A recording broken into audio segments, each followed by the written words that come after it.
Amigos, ya estamos de regreso en No se diga más y tal como anunciaba Alex al inicio del programa, hoy está con nosotros Antoliano Peralta, consultor jurídico del Poder Ejecutivo. Bienvenido, muy buenas noches, doctor. Buenas noches, ¿cómo están ustedes? Bien, gracias por acompañarnos finalmente en cabina. Así es, esa era una deuda que teníamos. Un honor para nosotros tenerlo por acá y vamos a hablar de muchas cositas que han pasado en este primer año de gobierno. Y vamos a arrancar por eso, doctor, por la pregunta más genérica que podemos hacerle. ¿Cuál es su balance desde la posición que usted ocupa, la consultoría jurídica del Poder Ejecutivo, de este primer año de gobierno? Y por allí nos vamos.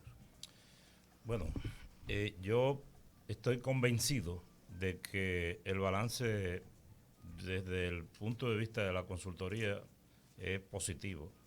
Y si me atacaran mucho, estaría en disposición en algún escenario de probar eso.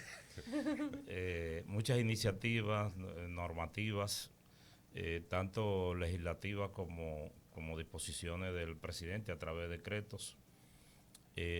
La consultoría, que no es más que una oficina de apoyo al presidente para los temas legales, ha fundado, digamos, su agenda normativa en tres ejes fundamentales, en tres elementos, que son la modernización de la legislación y la adecuación de la misma a la Constitución, que es un tema que tenía pendiente el país, la lucha contra la corrupción y la institucionalización del Estado y la transparencia.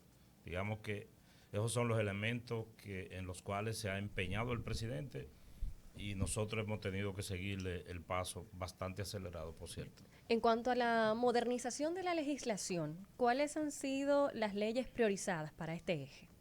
Bueno, puedo mencionar a título de ejemplo el proyecto de ley de referendo, que para mí es un proyecto de ley fundamental, que es una disposición de la propia Constitución del 2010, mediante el cual se crea un mecanismo de participación de la gente, del pueblo, de la comunidad, en la toma de determinadas decisiones que la propia Constitución enumera, y, e incluso para la propia modificación de la Constitución.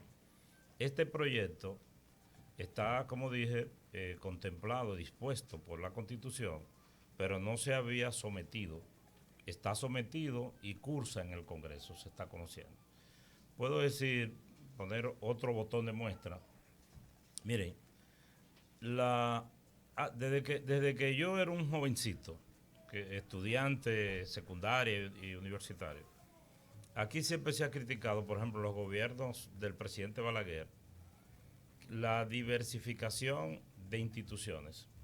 Y en el plano de la construcción de viviendas y edificaciones, aquí teníamos, por ejemplo, que construía vivienda el INVI, el INAVI, obras públicas, hasta la lotería, después surgió OISOE.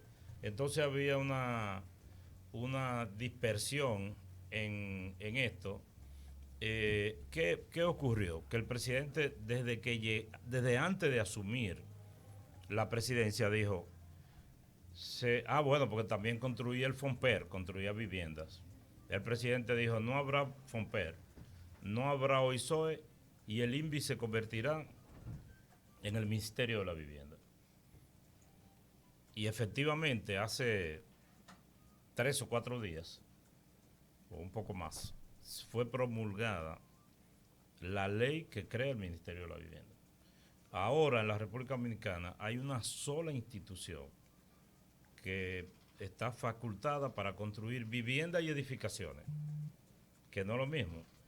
Porque, por ejemplo, todos esos hospitales que construyó ISOE, y algunos los construía obra pública, todos los va a construir el Ministerio de Vivienda y Edificaciones.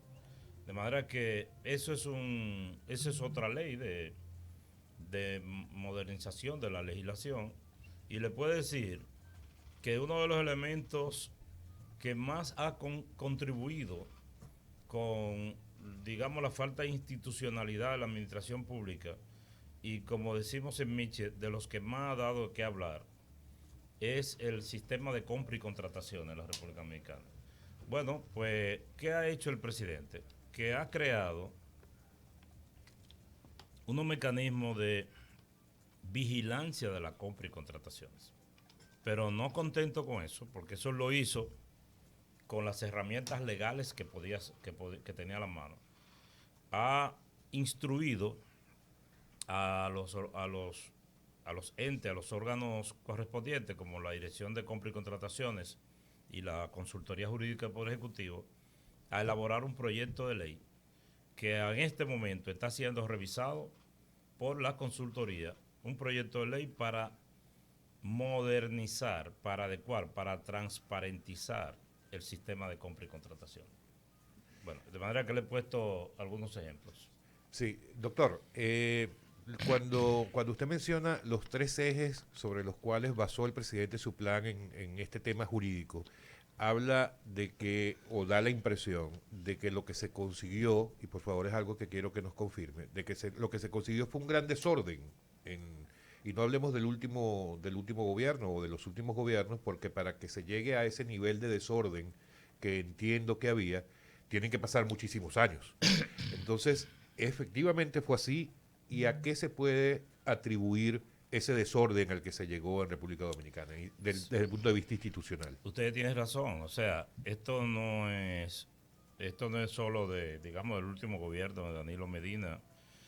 Hay cosas de estas que son tradiciones en la República Dominicana y que venían gobierno y pasaban como si no estuviera pasando nada.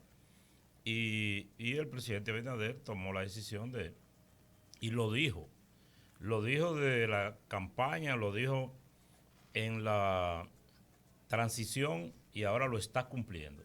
Por eso, él dice, con frecuencia dice, estamos cumpliendo, porque lo que dijo lo está haciendo. Pero hay un elemento que yo no mencioné también, en el cual él ha insistido y que ha sido tarea de la consultoría, o dos elementos, que es la despersonalización de la administración pública. O sea, la Presidencia de la República, a través del Ministerio de la Presidencia, tenía una serie de comisiones y programas que tan insólitos como el manejo de una cuenca, de una loma, de un parque. Todo eso ha pasado. Programas de salud, de construcción, como dijo ahorita, de vivienda. Todo lo que tiene que ver con salud va para el Ministerio de Salud.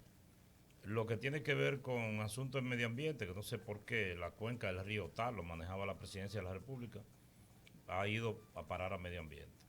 El presidente se ha despojado de todas estas atribuciones que él hacía solo, como dijo Bill Clinton una vez, y es una frase que yo antes mencioné en una ocasión en un juicio ante el Tribunal Superior Electoral, que él le preguntaron ahora, en estos tiempos, a raíz de cuando publicó el libro, que por qué hizo lo de la becaria aquella, Lorena. Sí.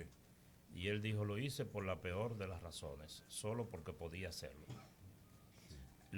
Esa es una frase que ahí me llama mucho la atención, porque en la administración pública hay muchas cosas que la gente la hace porque puede hacerlas. Sin embargo, no toma en cuenta que hay una regulación, que hay una normativa que lo vigila y que lo hace en algún momento tener que rendir cuenta. Dentro de esa misma línea de pensamiento, el presidente también ha dispuesto, y es una tarea en la que la consultoría ha estado envuelto, la eliminación de órganos duplicados en el Estado. Fíjense que ahorita yo decía que habían varias instituciones que construían y que se creó un ministerio ahora para construir. Pero ahí también había una serie de instituciones que hacían lo mismo o que no hacían nada. De ahí que le puedo decir así rápidamente y de memoria, que a esta altura de este año y un día que tenemos de gobierno, no existe Procomunidad, no existe el despacho de la primera dama, no existe OISOE, no existe FOMPER, para solo mencionar algunas. Y el CEA está en camino de desaparecer, que se va a poner sus atribuciones en manos de la Dirección de Bienes Nacionales. Es decir, que todas estas instituciones que solo servían para el clientelismo político, y debo decirle que eso ha tenido un precio político, porque toda esta queja de los compañeros del partido de que hay menos empleo que en el Estado, es verdad, hay menos empleo en el Estado. Lo que pasa es que el presidente se ha empeñado en una campaña de generar empleos al margen del Estado. Es decir, por eso yo les puedo decir a ustedes que el presidente ha ido en este tiempo que tiene el gobierno 3 veces a Miches para poner una comunidad lejana que a mí me concierne mucho porque es mi pueblo. Y alguna gente dice, ¿por qué el presidente ha ido 3 veces a un pueblo pequeño? Porque han comenzado a construir 3 hoteles en ese pueblo. Y donde quiera que se mueve una iniciativa tendiente a generar riqueza y empleo y activar la economía, el presidente va. De manera que un día no necesitaremos los empleos públicos. Y la verdad es que eso de la duplicidad de funciones que había en las instituciones era una de las grandes preocupaciones. Por eso nos encantó escuchar eso en los discursos presentados por el presidente de la República. Justo mañana se va a dirigir al país. En el caso específico de la parte legal, cuando se pasa esa rendición de cuentas, se habla de lo que se hizo, pero también se habla de lo que se va a hacer, de esas materias pendientes. ¿Cuál usted entiende son las materias pendientes en cuanto a la legislación se refiere en la República Dominicana? No, hay una lista, Lorena, de iniciativas legislativas que están pendientes de trabajarse y de conocerse. He mencionado algunas de las que ya han sido aprobadas y depositadas, pero le voy a poner un ejemplo. Mencioné la ley de compra y contrataciones que todavía se está revisando, pero en las próximas semanas posiblemente se deposite en el Congreso una ley que para los abogados es de gran trascendencia y para la gente también, pero la gente no lo sabe, que es la ley que regula el sistema contencioso administrativo, el tribunal, la ley que regula la forma de cómo reclamar, acceder, litigar ante el Tribunal Contencioso Administrativo, que es una deuda pendiente de hace mucho tiempo, pero sobre todo la tarea en términos jurídicos de la consultoría, en términos macro, es contribuir, seguir trabajando para que el Estado Dominicano y el Poder Ejecutivo actúen siempre dentro del marco de la legalidad y dentro del marco de la Constitución. Si nosotros logramos eso, nos consideramos exitosos. Es decir, la consultoría es un guardián de la legalidad del Estado y hacia eso dirigimos todos nuestros esfuerzos. Muy bien, estamos conversando con el doctor Antoliano Peralta, consultor jurídico del Poder Ejecutivo, pero vamos a hacer una breve pausa en No se diga más y ya volvemos. Pa' que no se diga más, pa' que no se diga más.